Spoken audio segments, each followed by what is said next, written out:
Allahu Allahu Allahu Allah Allahu Allahu Allahu Allah Allahu Allahu Bismillahirrahmanirrahim. Elhamdülillah Rabbil alemin. Əziz Səqələyn Elmi Mərkəzinin izləyiciləri, sizləri salamlayıram. Bugündən etibarən inşallah bizim əqidə barəsində olan mövzularımız başlayır. İlk növbədə əqidə, əqaid sözlərinin mənası barəsində siz əzizlərə qısa olaraq izah verəcəyim. İslam təlimlərinin mətnində yaranan elmlərin biri də əqaiddir. Yəni, İslam dünyasında yaranan elmlərin biri də əqaiddir. Əqaid ərəb sözü olmuş, əqid sözündən alınmışdır. Əqid bir şeyi bağlamaq, bir şeyə bağlanmaq mənasındadır.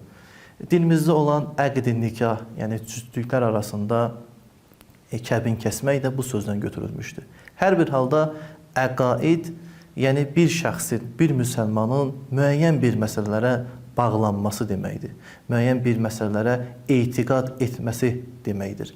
Demək, İslam əqaidi dedikdə bir müsəlmanın İslamın təqdim etdiyi əqidə prinsiplərinə, əqidə məsələlərinə bağlanması, onlara əqidə etməsi anlamına gəlir.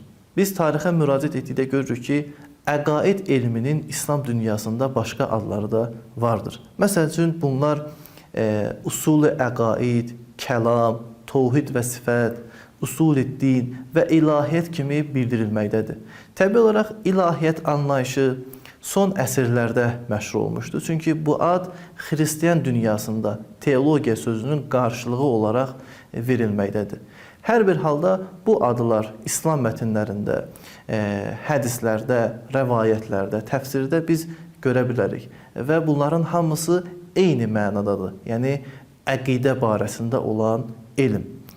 Hər bir halda bu sahə ilə məşğul olan şəxslərə mütəkəllim, əshab-ül usul və yaxud ilahiyyatçı və müasir zamanda teoloq olaraq adlanır. Bu, elmin qısa olaraq tarixi və adı barəsində idi. İslam əqaidinin predimenti barəsində müxtəlif fikirlər, müxtəlif nəzərlər irəli sürmüşdülər. Bəziləri bu qərara gəlmişlər ki, ümumən biz İslam əqaidini məxsus bir mövzuda tərif etməyək. Bəlkə onlar demişlər ki, baxın, İslam əqaidi təqdim etdiyi mövzulara əsasən formalaşır. Yəni, İslam əqaidi ondan ibarətdir ki, bu elmdə hansı məsələlər var, hansı mövzular müzakirə olunursa, İslam əqaidinin predimenti də həmən bunlardır.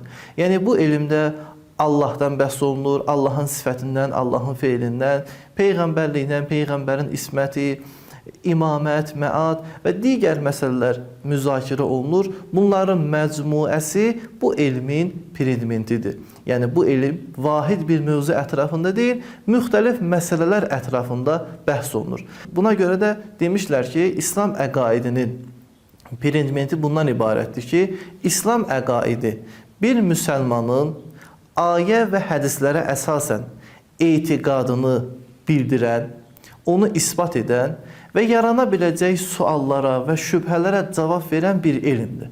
Bu elmin metodu əqli və nəqlidir. Yəni, bəzi məsələlər sırf olaraq rasional, məntiqə əsaslanır. Bəzi məsələlər sırf olaraq sadəcə nəqlidir, yəni Qur'an-ı Kərimə müraciət olunmalıdır, səhih hədislərə müraciət olunmalıdır. Bəzi mövzular isə bunların hər ikisindən insan yararlanı bilər.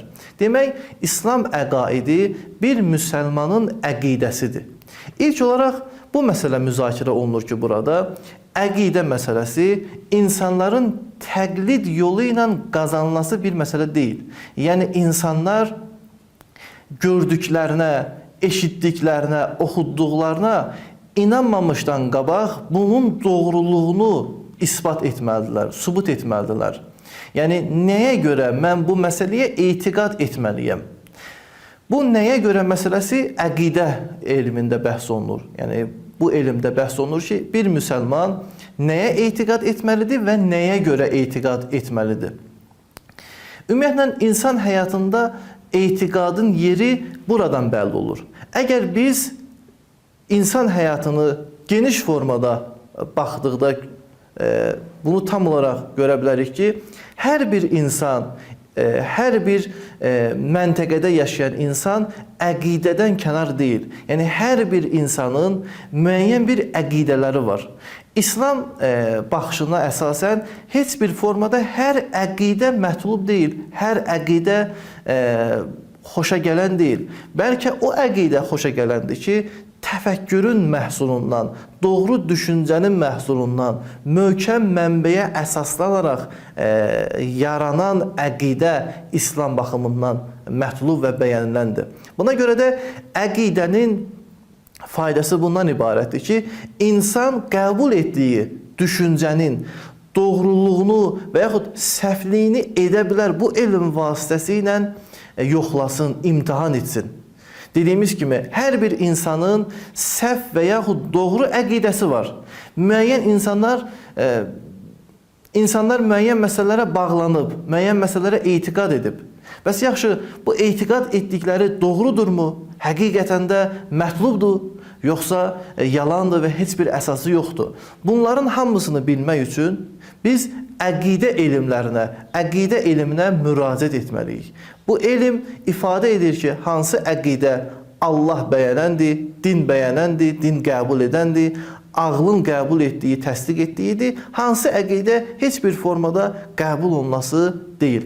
Demək, bu elmin faydası bundan oldu ki, hər bir müsəlman bu elmə müraciət edərək doğru əqidəyə sahib ola bilər. Növbəti müzakirələrimizdə inşallah əqaid elminin məsələləri barəsində qısa olaraq siz əzizlərlə müzakirə edəcəyik. Əssalamu aleykum və rəhmətullah. Allahu, Allahu, Allahu, Allah.